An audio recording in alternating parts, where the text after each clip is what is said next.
Good evening student बच्चों।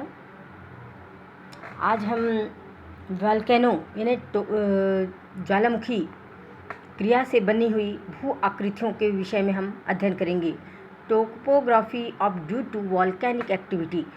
ज्वालामुखी उद्गार के समय अनेक प्रकार के ठोस, अर्धद्रव, गैसीय पदार्थ ये सब निकलती है, धरातल के नीचे से निकल करके वहीं पर जमा हो जाते हैं और इससे धरातल पर अनेक प्रकार की आकृतियाँ बन जाती है। और इसके साथ साथ धरातल के नीचे भी अनुकूल दशा होने पर मैग्मा जो है विविध गहराइयों में ठंडी होकर के विभिन्न प्रकार की रचनाओं का निर्माण करती है। धरातल के नीचे और धरातल के ऊपर भी विभिन्न प्रकार की आकृतियों का निर्माण करती है। तो हम देखते हैं बाह्य भू आकृतियों में क्या क्या बनते हैं। तो बाह्य भू आकृतियों में शंकु की रचना होती है, क्रेटर, कॉल्डेरा, लावा गुंबद, लावा पठार, इस प्रकार से निर्माण होता है।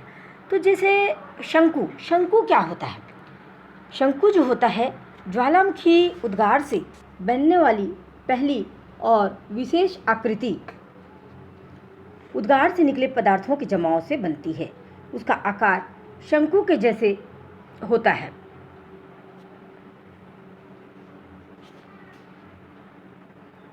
ज्वालामुखी से निकले पदार्थों की प्रकृति के अनुसार शंकु कई प्रकार के होते हैं। एक होता है अम्लीय लावा शंकु। अम्लीय लावा शंकु या एसिडिक लावा कोन। ऐसे शंकु तेज ढाल होने वाले, कभी कभी मोटे खंभे जैसे भी हो सकते हैं और इसमें लावा विशेष गाढ़ा होता है एवं सिलिका अधिक होने से तत्काल ये ठंडा हो जाता है।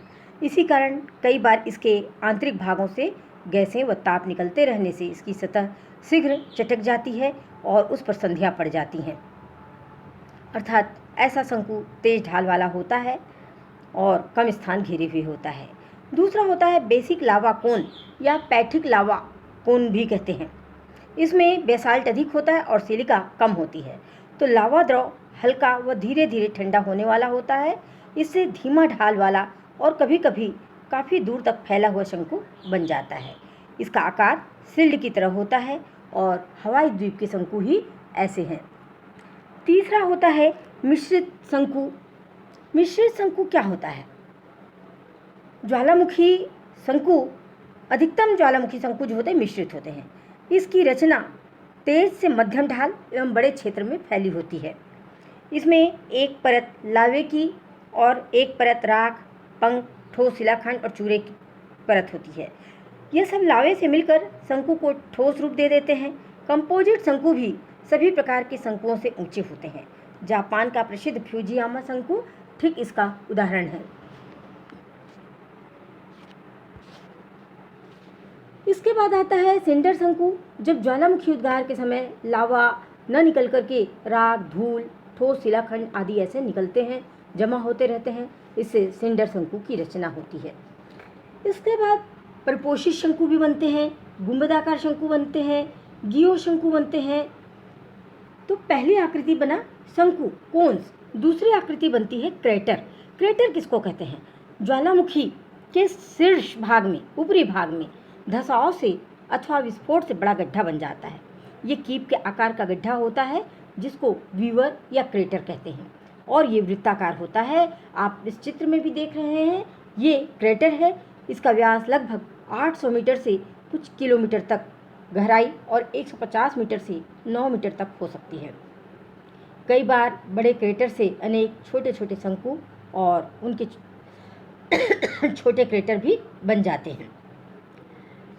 इसको घोंसलाकार वीवर भी कहते हैं।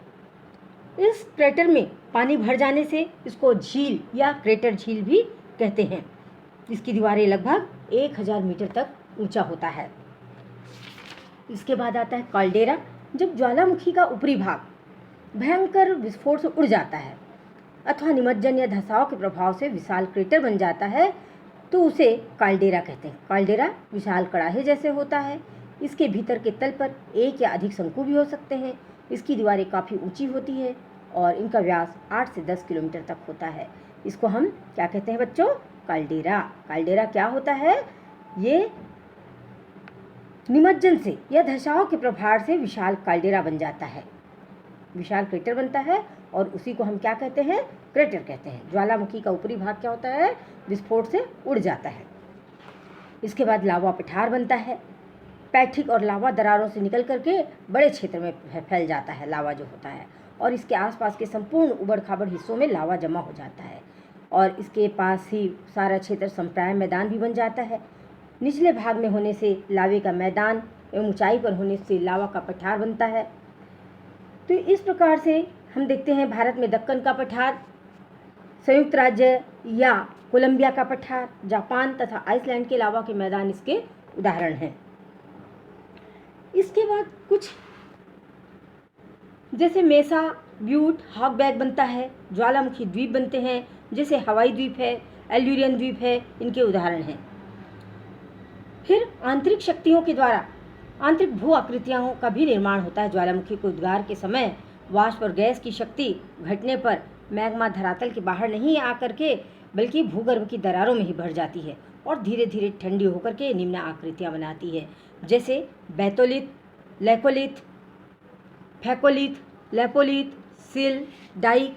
इस प्रकार से धरातल के निम्न भाग में, अंदर के भाग में जमाव होता है और जमाव होने से सिल, डाइक की रचना का निर्माण करते हैं।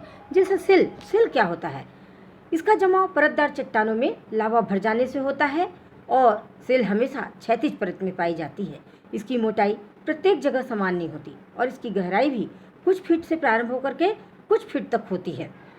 डाइक, जहाँ सिल की आकृति सीधी तथा क्षैतिज होती है, वहीं डाइक की आकृति गोलाकार व लंबवत रूप लिए होती है। इसकी मोटाई 1 से 3 मीटर तक होती है। ग्रेट ब्रिटेन में अरान तट के पास डाइक की आकृतियाँ हैं।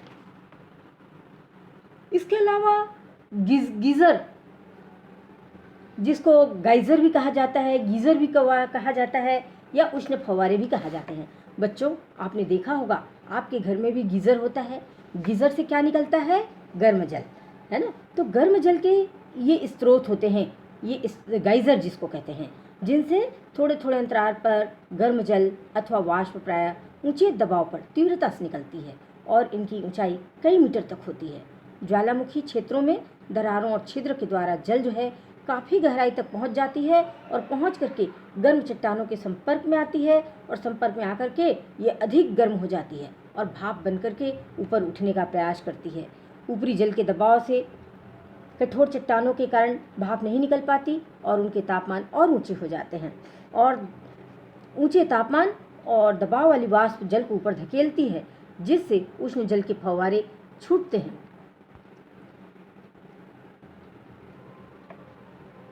दबाव कम हो जाता है तो गीजर शांत हो जाता है तथा इसके भूमिगत मार्ग जल पुनः भरने लगते हैं। जल गर्म होता है, वाष्प के तापमान बढ़ने पर गीजर से फव्वारे निकलते हैं। आप देखे होंगे संयुक्त राज्य अमेरिका के येलोस्टोन पार्क में विश्व प्रसिद्ध ओल्ड फेथफुल गीजर है, जिसमें हर 1 घंटे में 5 मिनट तक 60 मीटर ऊंचे फव्वारे छूटते हैं। तो ये सुनकर के आश्चर्य होगा आपको कि हर 1 घंटे बाद 5 मिनट तक 60 मीटर ऊंचे फव्वारे छूटते हैं। ये कहाँ है, संयुक्त राज्य अमेरिका के येलोस्टोन पार्क में। इसके बाद होता है धूम्र छिद्र या धुआंरे। ज्वालामुखी से जब राख तथा लावा निकलना बंद हो जाते हैं तो कभी कभी वाष्प और अन्य गैसें निकलती रहती हैं। इनको ही धुआंरे या धूम्र छिद्र के नाम से पुकारा जाता है। अलास्का की 10 सहस्त्र धूम्र छिद्रों की घाटी विश्व के धुआंरों का सबसे बड़ा क्षेत्र है। जिन धुआंरों से केवल गंधक निकलती है उन्हें सोल्फटारा कहते हैं। तो बच्चों, आपने देखा गीजर, उष्ण जल के फव्वारे या धूम्र छिद्र या धुआंरे, इस प्रकार से बहुत सारी रचनाओं का निर्माण होता है, आंतरिक भागों में भी और बाह्य भागों में भी। इस ज्वालामुखी की क्रिया से बनने वाली भू आकृतियों का अध्ययन किया आपने बच्चों। अब इसके बाद हम नेक्स्ट टॉपिक का अध्ययन करेंगे, वो रहेगा आपके लिए, कल मिलेंगे चट्टान लेकर के पहुँचेंगे हम आपके साथ, रॉक्स। धन्यवाद।